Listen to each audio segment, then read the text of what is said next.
ఇంద్రసేనారెడ్డి గారు జానారెడ్డి గారి ప్రముఖ అనుచరుడు 25 సంవత్సరాల నుంచి కాంగ్రెస్ పార్టీ గెలుపుకు కృషి చేస్తూ ఇవాళ బీజేపీ పార్టీలో నమ్మకం మీద బీజేపీ పార్టీలో జాయిన్ అవ్వడానికి మనసు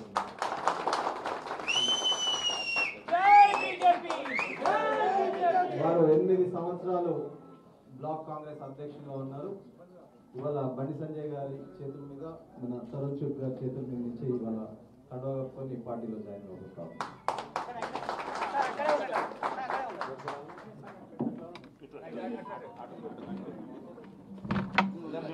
चलिए बहुत बहुत बधाई।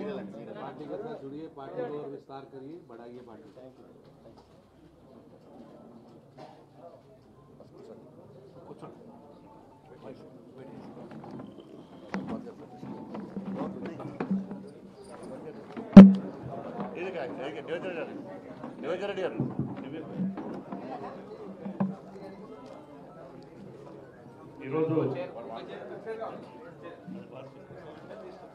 ఖమ్మం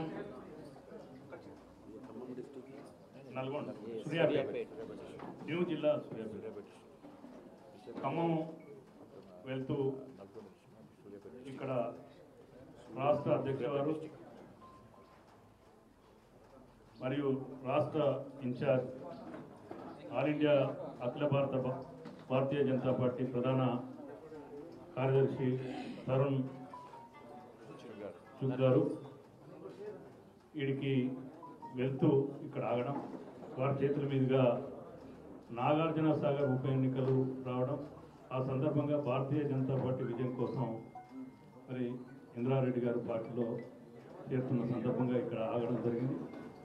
వారికి సూర్యాపేట జిల్లా రాష్ట్ర పార్టీ పక్షాన ఆయన వారికి నా వ్యక్తిగతంగా భారతీయ జనతా పార్టీ పక్షాన హృదయపూర్వక అభినందనలు, నమస్కారాలు తెలియజేస్తూ ఇప్పుడు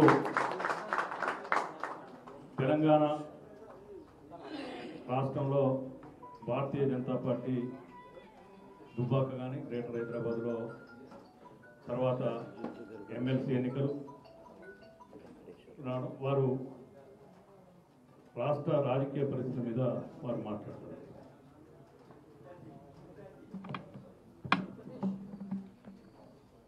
वेंकटेश्वर राव जी के निवास पर संजय जी, परमिंदर जी और मैं यहाँ विशेष रूप से आए हैं क्योंकि भारतीय जनता पार्टी में तेलंगाना पूरे प्रदेश में आप किसी गांव में चले जाएं, आम जनमानस भारतीय जनता पार्टी के प्रति आदर, आकर्षण, स्नेह रखता है। उसी कड़ी में इंद्रसेन जी भारतीय जनता पार्टी में शामिल हुए हैं। हमारे दोनों जिला अध्यक्ष जहां उपस्थित हैं, हमारी वरिष्ठ बहन, दोनों सभी नेता भाग्य रेड्डी जी और श्रीधर जी सभी प्रमुख नेता उनके स्वागत के लिए आए हैं।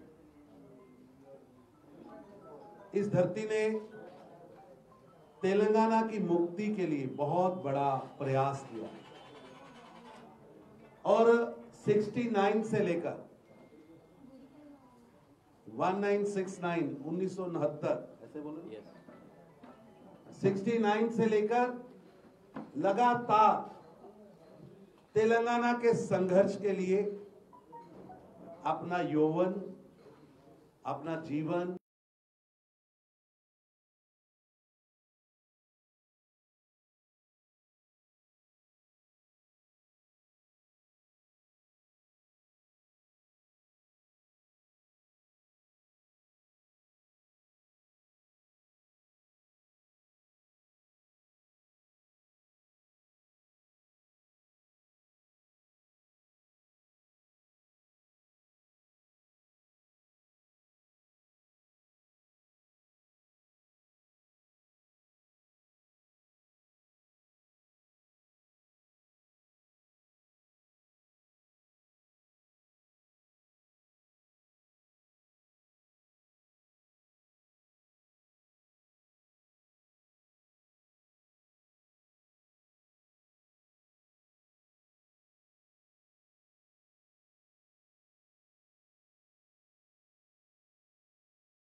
कि आपने तो प्रमाण दे दिया है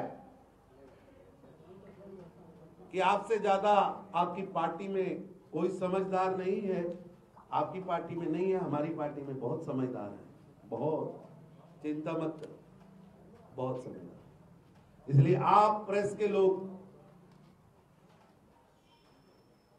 आप लोकतंत्र का चौथा स्तंभ है। तेलंगाना को लूटने वाले लोगों को नंगा करिए, तेलंगाना को ठगने वाले लोगों को नंगा करिए।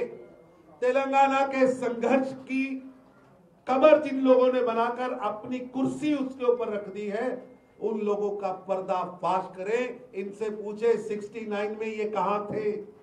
69 में जब तेलंगाना के संघर्ष की शुरुआत हुई थी तो आप किस कॉलेज के अंदर संघर्ष कर रहे थे? इनसे पूछिए कि 69 से जब आंदोलन शुरू हुआ था तो आपका उसमें क्या स्थान था? सो मित्रों, तेलंगाना के सम्मान के लिए, तेलंगाना के किसान के लिए, तेलंगाना के नौजवान के लिए, तेलंगाना की बेटी के लिए, तेलंगाना के बेटे के लिए, तेलंगाना के भविष्य के लिए, तेलंगाना के गरीब के घर पर, आखिरी व्यक्ति के घर पर सरकार पहुंचे, उसके लिए भाजपा को लाना होगा।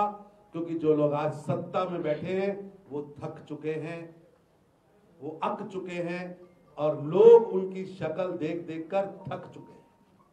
इसलिए आप सबसे मेरा निवेदन है कि आपके मोहल्ले में, आपके शहर में जिस तरह लूट हो रही है, उस लूट का पर्दाफाश करिए और भारतीय जनता पार्टी के हाथ में मजबूत करिए। और आपके माध्यम से मैं एक बात और कहना चाहता हूं कि कांग्रेस पार्टी के अंदर जिस तरह तेलंगाना में लोग टीआरएस में घुटन है ना, वैसी घुटन कांग्रेस में भी चल रही है। कांग्रेस में भी लोग वल्लभ भाई पटेल को आदर्श मानने वाले लोग आज बैठे हैं। उन्हें राहुल गांधी के मंदबुद्धि बालक के, मंदबुद्धि बालक होता है कार्टून देखने वाला, वो मंदबुद्धि बालक के नेतृत्व में उनके अंदर घुटन हो रही है। मैं आपके माध्यम से उनसे भी कहना चाहता हूं, आइए भारतीय जनता पार्टी की इस विजय यात्रा में, इस दिग्विजय यात्रा में मैं उनको भी निमंत्रण देता हूं जिनके लिए सरदार पटेल, सुभाष चंद्र बोस, लाल बहादुर शास्त्री जिनके नेता हैं, जिनके लिए भारतीय जनता पार्टी का दरवाजा उनके लिए भी खुला है। आइए तेलंगाना के विकास के लिए, तेलंगाना को बढ़ाने के लिए, जय तेलंगाना कहने के लिए आइए भारतीय जनता पार्टी के साथ। मैं उन सबको निमंत्रित करता हूं। धन्यवाद।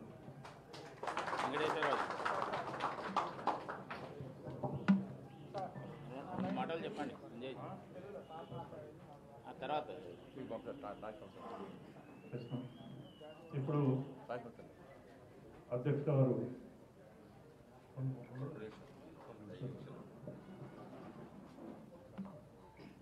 పాత్రికేయ మిత్రులందరూ కూడా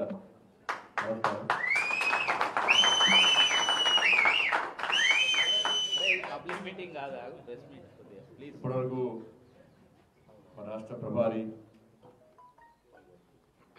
జాతీయ ప్రధాన కార్యదర్శి పెద్దల గౌరవనీయులు శ్రీ తరుణ్ చుగ్ గారు అనేక విషయాలు మనకు స్పష్టం చేయడం జరిగింది.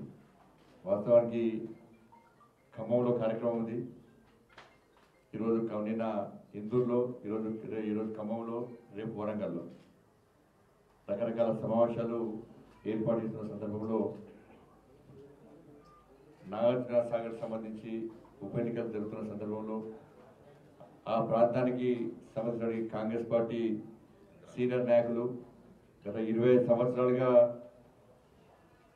ప్రతి ఎన్నికల్లో ఇన్ఛార్జిగా పనిచేస్తూ కాంగ్రెస్ పార్టీ గెలుపు కోసం కృషి చేస్తున్నటువంటి 8 సంవత్సరాలు కాంగ్రెస్ బ్లాక్ అధ్యక్షులు ఉన్నటువంటి మా సోదరుడు ఇంద్రసేన్ రెడ్డి గారు నరేంద్ర మోడీ గారి యొక్క పాలన నమ్మి, వారి యొక్క విశ్వాసంతో నమ్మకంతో భారతీయ జనతా పార్టీ సిద్ధాంతాలకు ఆకర్షితులై ఈరోజు భారతీయ జనతా పార్టీలో చేరిన సందర్భంగా ఈరోజు ఇక్కడ రావడం జరిగింది. ఎందుకంటే ఆ నాగార్జున సాగర్ ఎన్నికల ఇన్ఛార్జిగా పెద్దలు శ్రీ సంకినేని వెంకటేశ్వర గారు, మాజీ పార్లమెంట్ సభ్యులు చాట సురేష్ రెడ్డి గారు వారిద్దరు కూడా ఇన్ఛార్జిగా వ్యవహరిస్తున్నారు. ఈ సందర్భంలో ఈరోజు ఇక్కడ రావడం జరిగింది. ఇంతకుముందు వాళ్ళు చెప్పారు వాస్తు గురించి. తెలంగాణకు వాస్తు బ్రహ్మాండం ఉంది. కేసీఆర్ వాస్తు దోషం, కేసీఆర్ దోషం తెలంగాణ రాష్ట్రానికి. అది ఒక పీడ పోతే తెలంగాణపై సంతోషంగా ఉంటుంది. అందుకే కేసీఆర్ గారు తెలంగాణ వాస్తు గారు ఫస్ట్ ఆయన వాస్తు చూసుకోవాలి. నిన్న అనారోగ్యం గురయ్యాడు. నేను నిన్న మళ్ళీ చెప్తున్నాము. కేసీఆర్ గారు నిన్ను నూరేళ్ళు ఆరోగ్యాలతో ఇంకా అష్టైశ్వర్యాలతో బతకాలని కొడుతున్నాడు. 1,00,000 కోట్లు 1,000 కోట్లు జరపాలి, ఇంకా లక్షలాది కోట్లు సంపాదించుకోవాలి, ఆరోగ్యాలతో ఉండాలి. ఆయన కుటుంబం మేము ఎవరు బాగున్నప్పుడు ఆయన మాత్రం బాగుండాలి, కుటుంబం బాగుండాలి, నేను వారు కోరుకుంటున్నాను. ఎందుకంటే భారతీయ జనతా పార్టీ అందరి క్షేమం కోరే పార్టీ. సర్వే జన సుఖినో భవంతు అని చెప్పి కోరే పార్టీ భారతీయ జనతా పార్టీ. రాష్ట్ర ముఖ్యమంత్రి లేక ఇంకోటి నాశనం కోరే పార్టీ భారతీయ జనతా పార్టీ కాదు. నేనే బాగుండాలి, మొత్తం నాశనం పోవాలని కోరే పార్టీ టీఆర్ఎస్ పార్టీ. అందుకే ఆయన బాగుంటాడు, ఆయన కుటుంబం బాగుంటుంది, తెలంగాణ ప్రజలు మొత్తం ఇబ్బందులు పడుతున్నారు. దానికి తోడిన వాస్తు పేరుతోని వాళ్ళ ప్రజలు నమ్మించే ప్రయత్నం చేస్తున్నాడు. కాబట్టి ఆయన వాస్తు చూసుకుంటే సరిపోతుంది. ఆయన ముఖ్యమంత్రిగా ఉంటే బాగుంటుందా, తెలంగాణ రాష్ట్రానికి బాగుంటుందా, ఆ జాబ్ ఫస్ట్. మళ్ళీ ఆయన బాగుండకుండా కూడా కొడుకుని ముఖ్యమంత్రి చేయాలనుకుంటాడు. మళ్ళీ దానికి యాగం చేస్తాడు, పూజ చేస్తాడు, పాప వినాశనానికి. నువ్వు ఎన్ని యాగాలు చేసినా, ఎన్ని పూజలు చేసినా కూడా పాపం పట్టిన ఓడు. అమరవీరుల త్యాగాల ఫలితము తెలంగాణ రాష్ట్రం ఏర్పడిన తర్వాత మన రక్తపు మడుగుల్లో రాజ్యం అవుతున్నాడు. అది ఊరికేనే పోదు. ఏ ఆశయం కోసం, ఏ లక్ష్యం కోసం తెలంగాణ రాష్ట్రాన్ని సాధించుకున్నామో దానికి భిన్నంగా వివరిస్తుంది కాదు. ప్రతి యువకుడు కూడా ఇబ్బంది పడుతున్నారు. ఉద్యోగాలు వస్తాయని చెప్పి వాళ్ళ యువకులు ఇలా తెలంగాణ రాష్ట్రాన్ని చూసుకుంటే వాళ్ళకి కనీసం ఎక్కడ ఉద్యోగాలు ఇవ్వకుండా ఇంటికో ఉద్యోగం 1,00,000 ఉద్యోగాలు అన్నాం. ఏమైంది అలా? ఒక్కొక్క నిరుద్యోగి ఈ రాష్ట్ర ముఖ్యమంత్రి 72,000 రూపాయలు పాల్గొన్నాడు. 2018లో డిసెంబర్లో ప్రమాణ స్వీకారం చేసిన సందర్భంలో ఒక్కొక్క నిరుద్యోగికి 3,000 రూపాయలు నిరుద్యోగ వృత్తి ఇస్తాడు. 24 నెలలైంది. 24 × 3 72 రూపాయలు పాల్గొన్నాడు. అకౌంట్లో వేయాలి. నెక్స్ట్ ఎలక్షన్స్ అప్పుడు పక్కన 72,000 రూపాయలు అడుగుతారు, గల్లెబట్టి అడుగుతారు, తర్వాత ఓటేస్తారు. నాగార్జున సాగర్లో కూడా అదే జరగబోతుంది కదా. టీఆర్ఎస్ పార్టీకి కాంగ్రెస్ పార్టీ కలిసి పనిచేస్తున్నాయి కదా. రెండు పార్టీలు కూడా బీజేపీ గెలవద్దని కోరుకుంటున్నారంటే రెండు పార్టీలు కూడా టీఆర్ఎస్ పార్టీ గెలిచినా పర్లేదు కాంగ్రెస్ పార్టీ అనుకుంటున్నారు, కాంగ్రెస్ పార్టీ గెలిచినా పర్లేదు టీఆర్ఎస్ పార్టీ అనుకుంటున్నారు. వీళ్ళిద్దరికి భయం, బీజేపీ అంటే భయం లేదు. దుబ్బాకలో అదే జరిగింది, హైదరాబాద్లో అదే జరిగింది, రేపు నాగార్జున సాగర్ ఉప ఎన్నికలు కూడా అదే జరగబోతుంది. నాగార్జున సాగర్ ప్రజలు విజ్ఞులు, మేధావులు, ఆలోచన పరులు.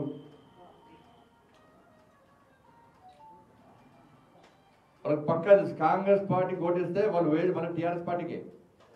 ఆలోచించి తెలంగాణ రాష్ట్రంలో ఏం జరిగిందో టీఆర్ఎస్ పార్టీ ఓటేస్తే తీసుకుపోయి మోర్లు వేసినట్టు. మీరు శాసనసభ్యుడిగా టీఆర్ఎస్ పార్టీ గెలిపిస్తే ఆ శాసనసభ్యుడి పోయి కనీసం ముఖ్యమంత్రి కలవలేడు. మీకు నిధులు ఎట్లా వస్తాయి, నీళ్ళు ఎట్లా వస్తాయి, అభివృద్ధి ఎట్లా జరుగుతుందో ఒక్కసారి ఆలోచించండి. కనీసం మీ సమస్యల గురించి కొట్టాడే సత్తా వాళ్ళకి లేదు.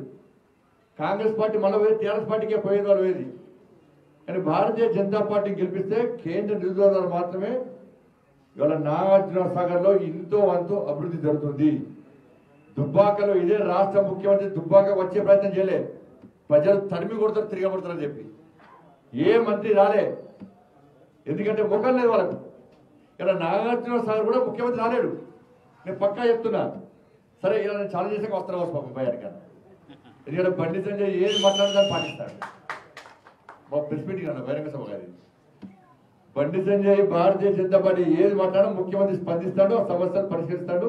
అందుకే అన్ని సంఘాలు లేకుండా నిన్న ప్రైవేట్ స్కూల్స్ యాజమాన్యాలు వచ్చి పాపం ఏడ్చిరు వాళ్ళకి వచ్చి, సార్ మీరు ఏది మాట్లాడితే స్పందిస్తారు రాష్ట్ర ముఖ్యమంత్రి, మా సమస్య గురించి మాట్లాడారు సార్ అంటే ఏంటి మీ సమస్యలు అంటే, సార్ మా పరిస్థితి ఘోరము, చిన్న చిన్న స్కూల్స్ కార్పొరేట్ విద్యా సంస్థలను కూడా కోట్ల రూపాయలు సంపాదించిన ఫీజులు పెడుతుంది,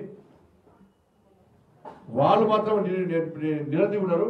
చిన్న చిన్న స్కూల్స్ సార్ మేము అన్ని కూడా మేము అన్ని మూతపడ్డాయి, మాకు శాలరీస్ మేము జీతాలు మాకు ఫీజులు రాకపోవడం వల్ల జీతాలు ఇవ్వకపోవడం వల్ల నిరుద్యోగులు ఇబ్బంది పడుతుంది సార్. మాకు ఏదో ఒక సంక్షేమ పథకం ప్రవేశపెట్టమని చెప్పి రాష్ట్ర ముఖ్యమంత్రి గారు కోరండి సార్ చెప్పి వాళ్ళు ఏడుస్తూ ఉంటారు. నేను ఒకటే అడుగుతున్నా, కోవిడ్ సందర్భంగా మన ప్రియతమ ప్రధాని నరేంద్ర మోడీ గారు అనేక సంక్షేమ పథకాలు వేల కోట్ల రూపాయలు నిధులిచ్చిన వాళ్ళు. మరి రాష్ట్ర ముఖ్యమంత్రి కోవిడ్ సందర్భంగా ఒక్క సంక్షేమ పథకం ఒక్కటి స్వంతగా ఒక్క పైసలన్న ప్రత్యేకంగా రాష్ట్ర నిధులు విడుదల చేసిండా? మూర్ఖత్వం ముఖ్యమంత్రి. ఎందుకు ఇట్లా వివరిస్తున్నారో అర్థం తెలియదు. నిరుద్యోగులు ఇబ్బంది పడుతున్నారు, ఉద్యోగులు ఇబ్బంది పడుతున్నారు. టీఆర్సీ పడదాకా మాట్లాడలే. మేము జిల్లాల వారీగా రాష్ట్ర వ్యాప్తంగా భారతీయ జనతా పార్టీ ఉద్యోగ ఉపాధ్యాయ పెన్షన్దారుల యొక్క సమస్యల మీద టీఆర్సీ మీద ఉద్యమం చేస్తే ఇలా ముఖ్యమంత్రి స్పందించి ఇలా టీఆర్సీ విషయంలో వాళ్ళు ఆలోచిస్తున్నారు. నేను మళ్ళీ చెప్తున్నా, పీఆర్సీ విషయంలో మళ్ళా డొంక తిరుగుల ద్వంద్వ విధానంతో మోసం చేసే ప్రయత్నం చేస్తే ఎట్టి పరిస్థితుల్లో భారతీయ జనతా పార్టీ కార్యకర్తలు ఇలా ఉద్యోగ ఉపాధ్యాయ పెన్షన్దారులకు అనుగుణంగా ఎట్టి పరిస్థితుల్లో ఉద్యమిస్తాం. నీ మెడలు వంచైనా ఈ సమస్యను పరిష్కరించే విధంగా ప్రయత్నం చేస్తున్న విషయాన్ని రాష్ట్ర ముఖ్యమంత్రి గుర్తుంచుకోవాలి. నువ్వు టైంపాస్ పార్టీ చేస్తే ఒప్పుకో. మేము ఇంతకుముందు చెప్పిన విషయాలు ఏది పాటించలే. ఆ నోరుగా తాటి మట్టాయన నోరు చేస్తా అబద్ధాలు. ఇక అబద్ధాలకు స్వస్థవలకి వెళ్ళి కాదు. ఎందుకంటే భారతీయ జనతా పార్టీ అంటే భయమైన ఢిల్లీ పోయొచ్చాడు, ఫామ్ హౌస్లో వచ్చిన వాళ్ళ బయటకు వెళ్తున్నాడు. నిన్న బయటకు వెళ్ళాడు, ఆయన హాస్పిటల్ పోయాడు. కాబట్టి నాగార్జున సాగర్లో ఎట్టి పరిస్థితుల్లో భారతీయ జనతా పార్టీకి వెళ్ళబోతున్నారు. మాకు పోలింగ్ బూత్ స్థాయిలో సంస్థాగతంగా పటిష్టంగా ఉన్నాం. మేము వాళ్ళ కేంద్ర నిధులు మాత్రమే, కేంద్రం యొక్క సంక్షేమ పథకాలు మాత్రమే నాగార్జున సాగర్లో అమలవుతున్నాయి, నిధులు విడుదలవుతున్నాయి. ఇంకా దానిలో అనేక నిధులు మొత్తం నిధులు దారి మళ్ళించిండు రాష్ట్ర ముఖ్యమంత్రి. నాగార్జున సాగర్ కు రాష్ట్ర ముఖ్యమంత్రి చేసింది ఏదో స్పష్టంగా చెప్పండి. కేంద్ర ప్రభుత్వ సంక్షేమ పథకాలు తప్ప ఒక్క సంక్షేమ పథకం పేరు చెప్పండి. ఎన్ని సంక్షేమ పథకాలు అమలు చేస్తున్నారు నాగార్జున సాగర్ లో? కేంద్ర నిధులు తప్ప ఎన్ని నిధులు నాగార్జున సాగర్ అభివృద్ధి కోసం కేటాయించారు? సిగ్గుండాల కొంచెం వాళ్ళ సావల నాగార్జున సాగర్ లో ఆ ప్రాంతానికి సంబంధించిన టీఆర్ఎస్ పార్టీ సర్పంచులు, టీఆర్ఎస్ పార్టీ జెడ్పీటీసీలు, టీఆర్ఎస్ పార్టీ ఎంపీటీసీలు, టీఆర్ఎస్ పార్టీ ఎంపీలు, టీఆర్ఎస్ పార్టీ వార్డు మెంబర్లే ఇలా ఫోన్లలో మాట్లాడుకుంటున్నారు. కేంద్రం యొక్క 14th ఫైనాన్స్ 15th ఫైనాన్స్ వాటి నిధులు తప్ప ఒక్క పైసా కూడా నాగార్జున సాగర్కి లేదు. కేంద్రం యొక్క సంక్షేమ పథకాలు తప్ప ఒక్క సంక్షేమ పథకం కూడా మన రాష్ట్ర ముఖ్యమంత్రి మనకి ఇస్తున్నాడు. ఇంతకొంత నరేంద్ర మోడీ దయ వల్ల మనము ప్రజల్లో తలెత్తుకొని తిరుగుతున్నాం. లేకుంటే మన బతుకులు బర్బాద్ అయితే ఇతర జిల్లా లెక్క. అందుకే దుబ్బాకలో సర్పంచ్లు ఇదే ఇచ్చారు. ఇలా దుబ్బాకలో ప్రజామంత్రి కూడా నాగార్జున సార్ ఫోన్ చేస్తున్నారట, మీరు తప్పకుండా బీజేపీ గెలిపిస్తేనే మన ముఖ్యమంత్రి స్పందిస్తారని చెప్పి దుబ్బాకలో టీఆర్ఎస్ పార్టీ ప్రజామంత్రి కూడా మన నాగార్జున సార్ ఫోన్ చేస్తే నాగార్జున సాగర్ లో కూడా టీఆర్ఎస్ పార్టీ ప్రజాప్రతినిధులు ఆలోచిస్తున్నారు. మన పార్టీకి మనమే గుండెపాట చెప్పాలి. ఎట్టి పరిస్థితుల్లో ఇక్కడ కూడా భారతీయ జనతా పార్టీ గెలిపిస్తేనే ఎన్నో నిధులు వస్తాయి, ఇంతో అభివృద్ధి చెందని చెప్పి టీఆర్ఎస్ పార్టీ ప్రజాప్రతినిధులు ఆలోచిస్తున్నట్టే మన ప్రజల ఆలోచన ఏ విధంగా ఉంటుందో ఒకసారి ఆలోచించుకోవాలి. ఎన్ని కుట్రలు, ఎన్ని కుయుక్తులు, ఎన్ని పడినా కూడా మీ ద్వంద్వ విధానాలను, మీ నీచమైన ఆలోచనలను, మీ స్వార్థపూర్త రాజకీయాలకు వాళ్ళ నాగార్జున సాగర్ ప్రజలు మీ కుటుంబ పాలకు, అవినీతి పాలకు, గడిల పాలకు సమాధి కట్టబోతున్న విషయాన్ని ఒకసారి రాష్ట్ర ముఖ్యమంత్రి గుర్తుంచుకోవాలి, కాంగ్రెస్ పార్టీ నాయకులు గుర్తుంచుకోవాలని చెప్పి మేము విజ్ఞప్తి చేస్తూ ఎట్టి వరకు గెలవబోతున్నాం. అందరం కలిసి పనిచేస్తాం. కలిసికట్టుగా దుబ్బాకలో, హైదరాబాద్ జేసీలో ఏ విధంగా కలిసికట్టుగా పనిచేస్తామో పూర్తి నాయకత్వము కార్యకర్త అందరూ కూడా దుబ్బాకలో నాగార్జున సాగర్లో పూర్తిగా గెలవడానికి సిద్ధంగా గెలవబోతున్నాం. అందరికీ ధన్యవాదాలు.